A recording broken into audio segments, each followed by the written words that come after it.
नमस्कार। For your information सहज सरल और संक्षिप्त के इस नए अंक में आपका आपके परिवार के साथ स्वागत है। आइए नज़र डालते हैं आज की उन सुर्खियों पर जो हमारी और आपकी जानकारी के लिए ज़रूरी हैं। पहले राष्ट्रीय खबरों पर एक नज़र। उत्तर प्रदेश के विधानसभा चुनाव में भारतीय जनता पार्टी को प्रचंड बहुमत मिलने के बाद 37 वर्ष बाद राज्य में किसी एक दल की सरकार की लगातार दूसरी बार ताजपोशी होगी। गुरुवार को विधायक दल की बैठक में मुहर लग गई। इस अवसर पर इस मौके पर योगी आदित्यनाथ ने प्रदेश की जनता और बीजेपी के सभी नेताओं का आभार जताया। वहीं केंद्रीय गृह एवं सहकारिता मंत्री अमित शाह ने कहा कि भारतीय जनता पार्टी को जनता ने 2/3 बहुमत दिया, जिसके बाद हम यूपी में वापसी कर रहे हैं। केंद्रीय गृह एवं सहकारिता मंत्री अमित शाह ने कहा कि ये हम सभी के लिए गौरव का क्षण है, जब किसी मुख्यमंत्री को दोबारा सत्ता में आने का मौका मिला है। जब से आम चुनाव शुरू हुए हैं उस वक्त से उत्तर प्रदेश में ऐसा नहीं हुआ है। अमित शाह ने कहा कि उत्तर प्रदेश में ज़्यादातर समय राजनीतिक अस्थिरता का माहौल रहा। इसका नतीजा उत्तर प्रदेश की राजनीति में जातिवादी और परिवारवादी पार्टियों का उदय हो गया। समाजवादी पार्टी की सरकार में राजनीति का अपराधीकरण रहा। उत्तर प्रदेश की जनता इससे मुक्ति चाहती थी। 2017 का समय आया और यहाँ की जनता को उससे मुक्ति मिली। उधर सुप्रीम कोर्ट ने कर्नाटक में स्कूल कॉलेज में हिजाब पर रोक मामले में जल्द सुनवाई से इनकार कर दिया। इस मामले को एक छात्रा ने उस समय उठाया था जब हाईकोर्ट ने उनकी याचिका को खारिज कर दिया था।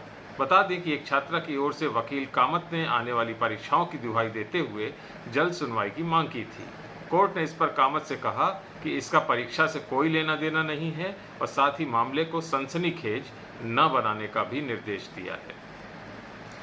उधर सुप्रीम कोर्ट ने गुरुवार को मुंबई के पूर्व पुलिस आयुक्त परमवीर सिंह के खिलाफ भ्रष्टाचार के आरोपों की जांच का मामला सीबीआई के सुपुर्द कर दिया। इसके साथ ही सुप्रीम कोर्ट ने अपने आदेश में ये भी कहा कि यदि आगे भी इस मामले में कोई एफआईआर दर्ज की जाती है तो उसे सीबीआई के हवाले कर दिया जाएगा। हालांकि परमवीर सिंह का निलंबन जारी रहेगा।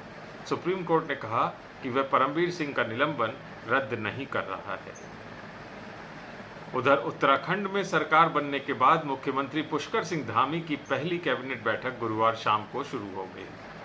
पुष्कर सिंह धामी सरकार की पहली कैबिनेट बैठक में राज्य में यूनिफॉर्म सिविल कोड लागू करने के लिए एक विशेषज्ञ समिति गठित करने का निर्णय लिया गया। समिति में विधि विशेषज्ञ शामिल होंगे। मुख्यमंत्री धामी ने कहा कि हम राज्य में यूनिफॉर्म सिविल कोड लागू करने के लिए प्रतिबद्ध हैं।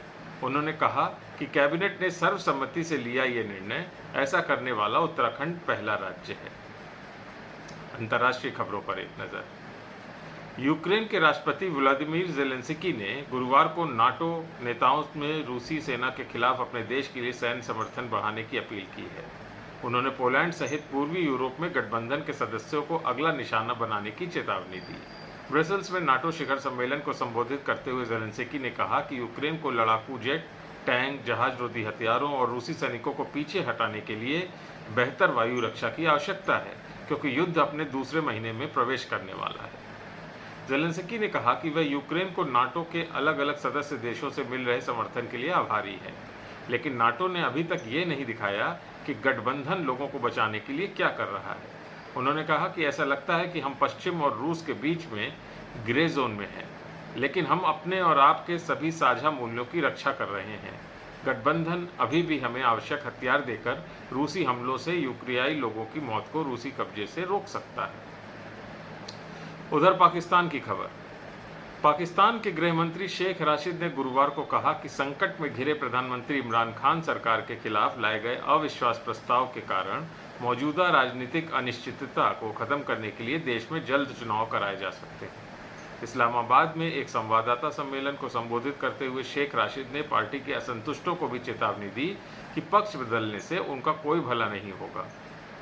8 मार्च को विपक्षी दलों द्वारा नेशनल असेंबली सचिवालय के सामने पेश किए गए अविश्वास प्रस्ताव में आरोप लगाया गया कि प्रधानमंत्री इमरान खान के नेतृत्व वाली पाकिस्तान तहरीक-ए-इंसाफ सरकार देश में बढ़ते आर्थिक संकट और बढ़ती महंगाई के लिए जिम्मेदार है।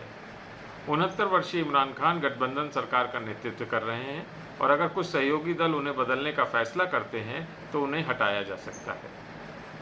23 सदस्यों वाली उनकी सहयोगी पार्टियों ने अविश्वास प्रस्ताव के दौरान संसद में उनका समर्थन करने के लिए स्पष्ट संकेत देने से इनकार करने के बाद इमरान खान मुश्किल में पड़ गए, जो इस महीने के अंत में संसद में चर्चा के लिए आएंगे। उनकी परेशानी तब और बढ़ गई जब उनकी पार्टी के भीतर करीब 2 दर्जन असंतुष्ट उभर आए। इमरान खान और उनके मंत्री ये धारणा बनाने की कोशिश कर रहे हैं कि सरकार में सब कुछ ठीक था और वह मुकदमे में भी विजयी होंगे। Good to know. आज वर्ल्ड ट्यूबरकुलोसिस डे। ये हर वर्ष 24 मार्च को मनाया जाता है और इस दिन लोगों को ट्यूबरकुलोसिस और स्वास्थ्य, समाज और अर्थव्यवस्था पर इसके प्रभाव से जागरूक किया जाता है। दुनिया भर में कई ऐसे संस्थान हैं जो ट्यूबरकुलोसिस के जड़ों को इस दुनिया से हमेशा के लिए मिटाने में जुटे हुए हैं। इतिहास के अनुसार 24 मार्च 1882 को जर्मन फिजिशियन और माइक्रोबायोलॉजिस्ट रॉबर्ट कॉच ने टीबी के बैक्टीरियम यानी जीवाणु माइकोबैक्टीरियम ट्यूबरकुलोसिस की खोज की थी। इस खोज ने इस बीमारी के खिलाफ इलाज ढूंढने में काफ़ी मदद की। जर्मन माइक्रोबायोलॉजिस्ट को 1905 में नोबेल पुरस्कार से नवाजा गया। WHO के मुताबिक टीबी अभी भी दुनिया की सबसे घातक संक्रामक किलर डिजीज में से एक है। हर दिन लगभग 4100 लोग टीबी से अपनी जान गंवाते हैं। भारत इस बीमारी से सर्वाधिक प्रभावित एशियाई देश है। 2000 से अब तक टीबी में दुनिया भर में 66 मिलियन लोगों ने अपनी जान गंवाई है। इस साल विश्व टीबी दिवस 2022 की थीम है invest to end TB, save lives. इसका शाब्दिक अर्थ है कि टीबी को खत्म करने के लिए निवेश करें, जीवन बचाएं। इसका मतलब है कि WHO टीबी के खिलाफ लड़ाई में संसाधनों, सहायता, देखभाल और सूचना के तत्काल निवेश को आह्वान करता है।